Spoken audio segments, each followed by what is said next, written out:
সালাম, বৃষ্টি কেমন আছো? ভাই তেমন একটা ভালো নাই। কেন ভালো না? অসহায় মেয়ে, বাবা মা নাই, খুবই কষ্টে আছি ভাই। খুব কষ্ট আছে না? হ্যাঁ। তুমি তো চাচার কাছে চাচির কাছে আমার থাকতে। সৎ চাচা চাচির কাছে মানুষ হচ্ছে এবং কিন্তু তাদের কাজকর্ম করলে ভাত পায় না পারলে নেই। ও কাজকর্ম করলে ভাত দেয় না, হলে দেয় না। না ভাই। তা তো অনেক কষ্ট তোমার না? হ্যাঁ। প্রচুর কষ্ট। যাই হোক, তোমার পড়াশোনা কতটুক বা উচ্চতা কতটুক একটু বলবে? উচ্চতা আমার 5 ফুট 3 ইঞ্চি। আর লেখাপড়া আপনাদের দোয়াই ক্লাস 8 পর্যন্ত মাদ্রাসায় লেখাপড়া করছি। ক্লাস 8 পর্যন্ত মাদ্রাসায় হ্যাঁ। লেখাপড়া করছো? আর লেখাপড়া যাই হোক, নামাজ কালাম তো পড়ো, হ্যাঁ, মুসলমান। ইনশাল্লাহ মুসলমান, নামাজ কালাম পড়ি, মাদ্রাসায় লেখাপড়া করছি, কোরআন শরীফ পড়ি। এক কথায় গবরে পদ্ম ফুল। তা না হলে আমাদের ক্যামেরার সামনে আসতো না। এত সুন্দর ফুটফুটে একটা মেয়ে, টাকার অভাবে বিয়ে হচ্ছে না, এটা কি বিশ্বাস করা যায়? আচ্ছা, তুমি যে স্কুলে পড়াশোনা করছো ক্লাস 8 পর্যন্ত, বা রাস্তাঘাটে চলাফেরা করো, তোমার বাপ মা নাই, কেউ তোমাকে বিয়ার প্রস্তাব দেয় না? না, আমার বিয়ের প্রস্তাব দেয় কিন্তু আমাদের এখানে যৌতুক বেশি। আমার বাবা মা আমার টাকা দিয়ে বিয়ে দিবে কে, ও তার জন্য আমার বিয়ে শাদী হচ্ছে না। আচ্ছা, তোমার চাচার সংসারটা কিভাবে চলে? চলে চাচার ইনশাল্লাহ মোটামুটি ভালোই চলে, কিন্তু তার সংসারে ব্যস্ত সে। তার সংসারে আমি মনে করি তোমাকে খেয়াল বান্দির মতো আমি কাজ করি। বা আমার বাবার যা ছিল সে সব নিয়ে নিছে, এখন কাজ করলে ভাত পায় না পারলে নাই। সে আমার বিয়ে দিতে চায় না, কারণ তার সংসারে আমার খায়। তার জন্য ভাই আমার ভালো লাগে না, আমি একটা জীবন সঙ্গী চাই। ও এরকম সিচুয়েশনের ভিতরে আছো? হ্যাঁ, তার বয়স বেশি হোক বা কালো হোক, যেমনই হোক, তার আর কি ভালো একটা ভালো মনের মানুষ চাই। আচ্ছা, অনেক প্রবাসী ভাই আছে, তার দুটো বাচ্চা আছে, তার ওয়াইফ টাকা পয়সা নিয়ে চলে গেছে, ছোট ছোট দুটো মাসুম বাচ্চা আছে।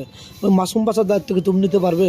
হ্যাঁ, ইনশাল্লাহ নিতে পারবো না কেন, সে আর কি মনে করেন সারা জীবনের জন্য নিতে পারবো। তার আমি নিজের ছেলে মেয়ের মতো আমি দেখবো, কারণ আমি আমার মা নেই, বাবা নেই, মা বাবার কষ্ট বুঝতে পারতেছি। আচ্ছা, তুমি ভালো একটা স্বামী পেলে, ভালো সংসার করতেছো, তোমার স্বামীর কাছে কি চাওয়া পাওয়া আছে? আমার স্বামীর কাছে চা পাওয়া, কারণ আমার স্বামী সংসার নিয়ে যেন ভালোভাবে সারা জীবন কাটাতে পারি এবং স্বামীকে যেন সুখে রাখতে পারি সারা জীবন। আর যাবো কোনো লাল শাড়ি পরে, আসবো সাদা শাড়ি পরে, আল্লাহর কাছে এটা আমি কামনা করি। আর কোনো চাওয়া পাওয়া আমার নেই? কোনো আমার স্বামীর কাছে চা পাওয়া নেই। সত্যি তো বলছো? সত্যি বলতেছি ভাই। আচ্ছা, এমন কিছু হয় না যে তোমাকে দেখতে এসে যৌতুকের অভাবে তোমার বিয়েটা ভেঙে গেছে? হ্যাঁ, আমার যৌতুকের জন্য বিয়ে শাদী হচ্ছে না আর কি। মনে করেন যে ফ্যামিলিতে বাবা মা নাই, তো অত গুরুত্ব দিচ্ছে না আমার চাচা। ও যে তোমার যে একটা বয়স, তোমার বয়সটা মানে কত? আমার বয়স চলতেছে ভাইয়া 21। 21 রানিং না?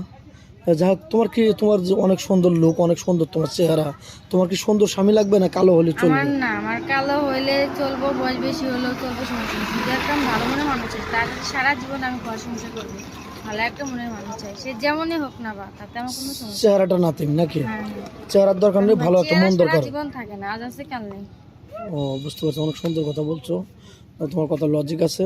তো যাই হোক, আমরা চেষ্টা করবো ভালো একটা ছেলে দেওয়ার জন্য, যেহেতু আমাদের ক্যামেরার সামনে আসছো, আমাদের হেল্প করার দায়িত্ব নাকি? হ্যাঁ ভাই। যাক, তোমার ফোন নাম্বারটা দিয়ে দাও। ভাই আমার কোনো ফোন না, আমি ঠিক মতো বান্দির মতো কাজ করি 3 বেলা, এক মুঠো ভাত পাই না। ও তোমার কোনো ফোন নেই? ঠিক মতো এই যে রুনারা দেখতেছেন, এটা তো আরেকজনের কাপড় চোপড়। আরেকজনের থেকে নিয়ে আমি আপনার ভিডিও সামনে আসছি ভাই। ও তাহলে তো খুবই কষ্টকর। কিন্তু গরিব মানুষের কোনো লজ্জিত নাই, তারপরে অন্য জনের একটা রুনা নিয়ে এসছি ভাই। ও আচ্ছা, যাই হোক, মেয়েটা কোনো ফোন নেই, স্ক্রিপ্টটা বাড়াতে চাচ্ছে না, মেয়েটা খুবই অসহায়, হত দরিদ্র ফ্যামিলি মেয়ে, ইতিম মেয়ে। তার চাচা চাচির কাছে মানুষ, বিয়ের সাথে সময় হয়ে গেছে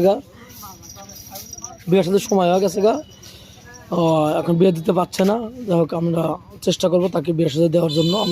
উপরওয়ালা যদি সহায় থাকে, একটা ভাগ্য তার খুলবে ইনশাল্লাহ, আগে আর পরে। যাই হোক, মেয়েটা কোনো ফোন নেই, আমাদের নাম্বার দেওয়া থাকবে, কেউ ভিডিও কল দেবেন, অডিও কল দেবেন। ভিডিও কল দিলে ব্লক করতে বাধ্য হবো। ভালো থাকবেন, সুস্থ থাকবেন, এই বলে শেষ করে দিচ্ছি। আল্লাহ হাফেজ।